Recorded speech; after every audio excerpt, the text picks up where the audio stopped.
Howdy folks, hope you're all having a good one. I know I say that every time, but I really do hope you're all having a good one. And welcome back to World of Warships with Rear Admiral Jingles. Today we have a Tier 9 ranked battle, domination mode here on the Trident map. And this, in the French Tier 9 battleship, the Jean Bart, which is a premium battleship, and this is the Black Friday edition. This is Sinks Boats for Food. Some of you may remember the name. In fact, I'd be very surprised if a fair few of you don't recognise the name, but we'll come back to that at the end of the battle.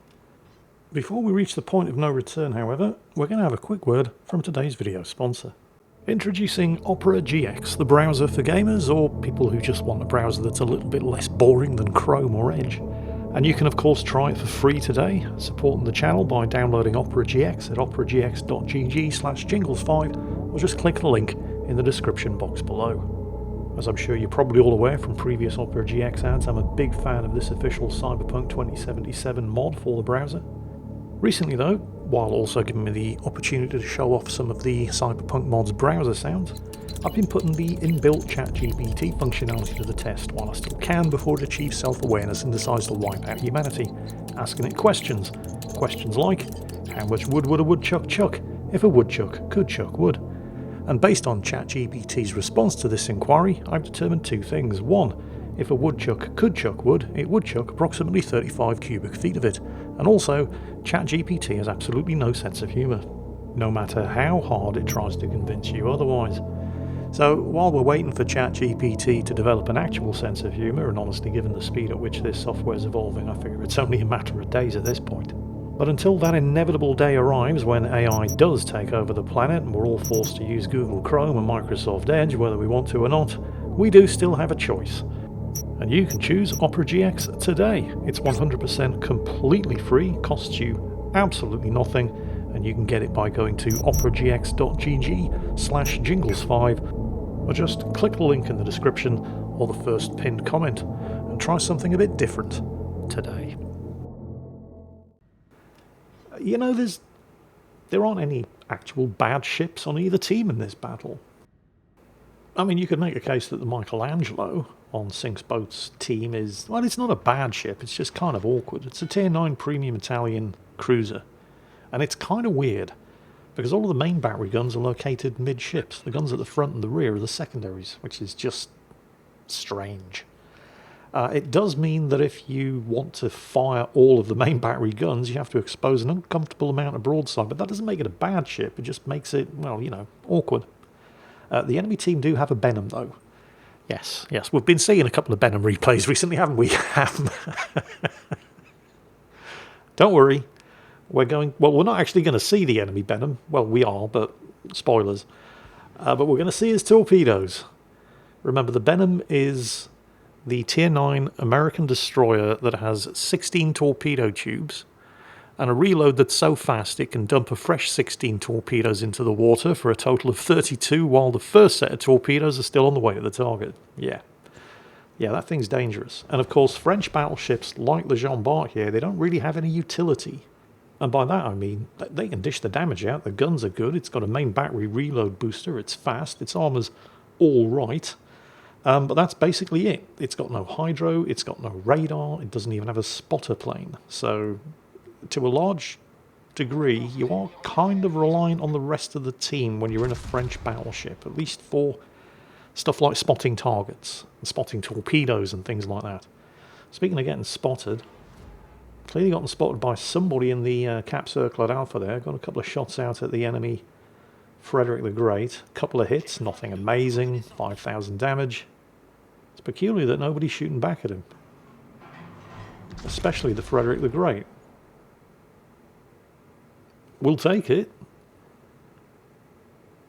Second salvo out. Again, one hit, a couple of ricochets. A few thousand damage. It's kind of disappointing that the friendly destroyer up there, the Somme, has just allowed that Z-46 to take the cap without contesting it. I mean, the Somme's concealment isn't fantastic. He gets outspotted by the Z-46, but a combination of that British long-duration, short-range hydro and fast recharging smoke makes it ideal for pushing caps. But then again, yeah. Smart decision, actually, with an enemy Riga closing in. He probably would have died if he'd pushed into the cap circle. Speaking of probably going to die, what the hell is this Riga doing? You know you're a cruiser, right? And this is a battleship. He'd switched to the high explosive to get that initial salvo off on the Z-46. He's loading the armor piercing now, though. Broadside cruiser. Note that he wasn't dumb enough to push around the corner of the island with the torpedo threat from the Z-46. And does the Riga have torpedoes as well? I think it does. A lot of Russian cruisers do. I can't actually remember. Either way, not interested. The Riga firing armor piercing against a bow-in battle. Jeez. Well, and that was actually a secondary kill, which is pretty impressive for a French battleship. I mean, most of the secondaries on the Jean Bart actually faced towards the rear. I think there was probably only one, maybe 90mm gun that was capable of firing there. Anyway, secondary kill's a secondary kill. Now, what's this Frederick the Great doing? I mean, he's not a cruiser, but that's an uncomfortable amount of broad. Oh, I get it. Yeah, of course. He needs to keep nose in against the Somme. Otherwise, he's going to eat his torpedoes. Well, that just means it's dinner time for the Jean Bart. Now, German battleship, turtleback armour, more effective the closer you are. At that sort of range, you're never going to citadel him. But that doesn't mean he's immune to armour piercing. You're going to need to finish him fast, though, because his secondaries are giving you a good working over. His gun's even pointing this way. Oh, torpedoes. I think those may have been from the Riga. Actually, no, hang on. The Riga doesn't get torpedoes. Those must be from the Z-46, which probably means he's now lurking behind that island over there. Another decent hit on the Frederick the Great, but the damage from those secondaries is really starting to add up. Now, with 7,000 health left, he doesn't need to do 20,000 damage, and sure enough, there's the Z-46. He doesn't need to do 20,000 damage, so he raises his sights. He's going for the superstructure shot. Yep, that will do. So that's taking the pressure off. Instantly switches the secondaries to the Z-46. The secondaries on this thing are kind of bad, by the way. In fact, this isn't much of a spoiler, I can tell you right now, as he lines up a high explosive salvo on the Z-46. He's going to fire 278 shells from his secondaries during the course of this battle. 36 of them are going to hit. Z-46 smoking up. Goes undetected. The second salvo is bang on target. There goes the Z-46. That's taken the pressure off the Somme at least, who was in the unenviable position of finding himself in the fair fight with the Z-46 there, and we don't want that. Fair fights are for suckers. Meanwhile, Sinks Boats for Food is now solo capping the cap circle here at Alpha. Zero help whatsoever from the friendly destroyer. Speaking of the friendly destroyer, you notice, yeah, there it is. There's the Flesh Wound Award for the Z-46. The Somme, hiding behind his smokescreen, with his hydro on cooldown, had no chance of seeing those torpedoes coming. And German destroyers, like the Z-46, tend to have a very short torpedo reload. This is why you don't lurk around in smokescreens unless you have hydro running, or somebody outside the smokescreen has hydro running for you, and you know that there's a torpedo threat. Anyway, lesson learned. Hopefully. Ooh, Karl Johan. Yep, you keep turning, mate. That'll be fine. Shots out. Again, German battleship. They are as tough as old boots. Well, the battleships are. The battle cruisers, not so much. And there's the high caliber award. 110,000 damage done.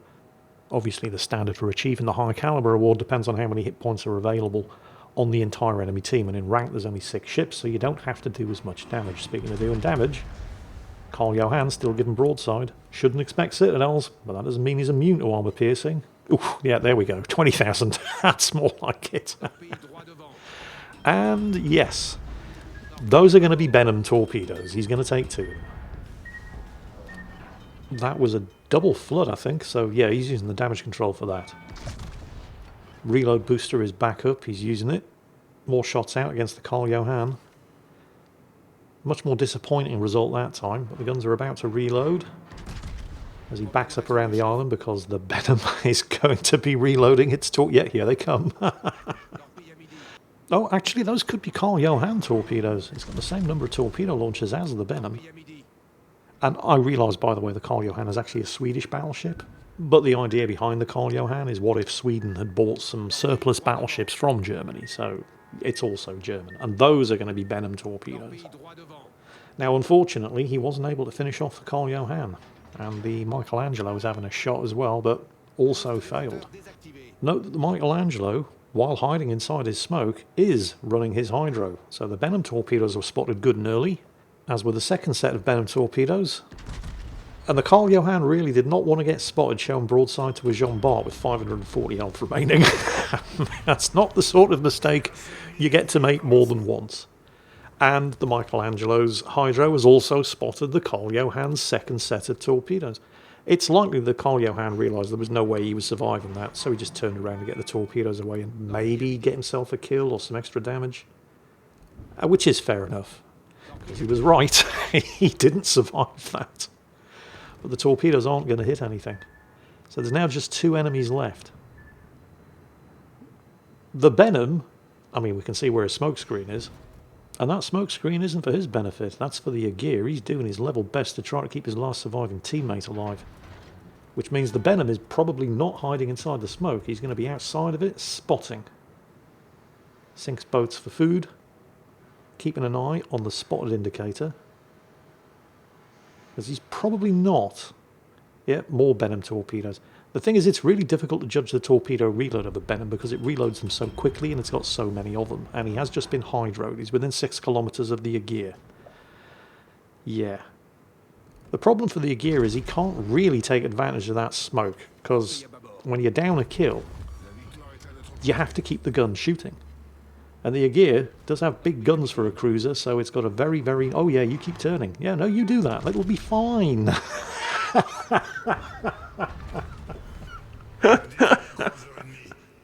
That was a paddling.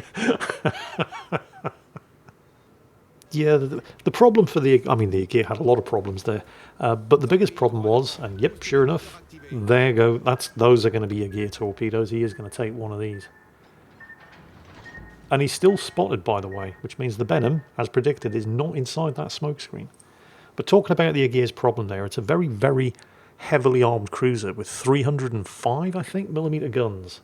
And of course, the bigger the caliber of your guns, the larger the smoke firing penalty. So while it was nice of the Benham to try to provide a smoke screen for the Agir, he was never going to be able to get the advantage of it every time he fired the guns. And he had to, because they were losing. He was going to get spotted smoke screen and not. Now keep an eye on that detected indicator.